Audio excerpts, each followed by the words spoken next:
9ویں 10ویں محرم الحرام کے حوالے سے کچھ لوگ قبرستان کا رخ کرتے ہیں،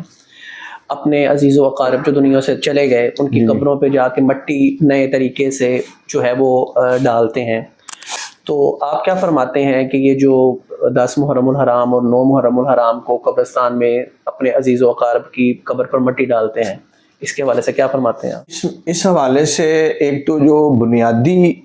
عمل ہے نا کہ قبر پہ مٹی ڈالنا یہ جائز ہے، قبر کو درست کرنا یہ جائز ہے۔ اس سے قبرستان جانے سے بندے کے دل میں فکر آخرت پیدا ہوتی ہے، موت کی یاد آتی ہے، قبر کی یاد آتی ہے، بندے کے دل میں نیکی کا جذبہ پیدا ہوتا ہے، برائی سے نفرت پیدا ہوتی ہے، اللہ کا قرب ملتا ہے۔ یہاں تک تو ٹھیک ہے، لیکن بہت ساری چیزیں اس میں ایسی شامل ہو چکی ہیں جن کی شریعت قطعاً اجازت نہیں دیتا۔ مثلا مرد و عورت کا اختلاط،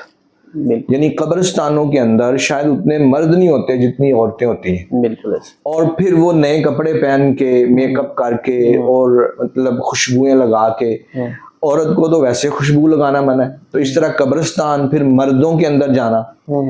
تو یہ بالکل غلط ہے، شریعت اس کی بالکل اجازت نہیں دیتی، اور یہ ثواب کی بجائے گناہ ہے۔ مرد جائیں اور وہ بھی لمیٹڈ ٹائم کے لیے، ویسے نہ ہو کہ وہ قبرات مٹی پوندے رہن تو وہی گل بھی نماز بھی گئی، بالکل وہی بات، تلاوت بھی کوئی نہیں ایسی ہے، تو وہ کہیں بس جی ہم نے قبروں میں مٹی ڈالی، بہت بڑا کام کر لیا۔ ٹھیک ہے، آدھا گھنٹہ گئے ہیں وہاں تلاوت کی ہے، جی ہاں، تو وہ کوئی حرج نہیں۔ خواتین کا کام ہی نہیں قبرستان اس طرح جانا،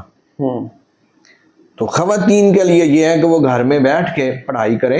گھر سے بھی پہنچ جاتا ہے ان کے لیے، اصالہ ثواب کرنا ہے، وہ گھر میں کھانا وغیرہ پکائیں، ختم شریف کا اہتمام کریں، تلاوت کریں، اپنے بچوں کو جو ہے وہ نوافل پڑھائیں، یہ خواتین کا کام ہے۔ تو اس لیے اس میں بھی ہمیں جو ہے وہ بہت خیال رکھنا چاہیے۔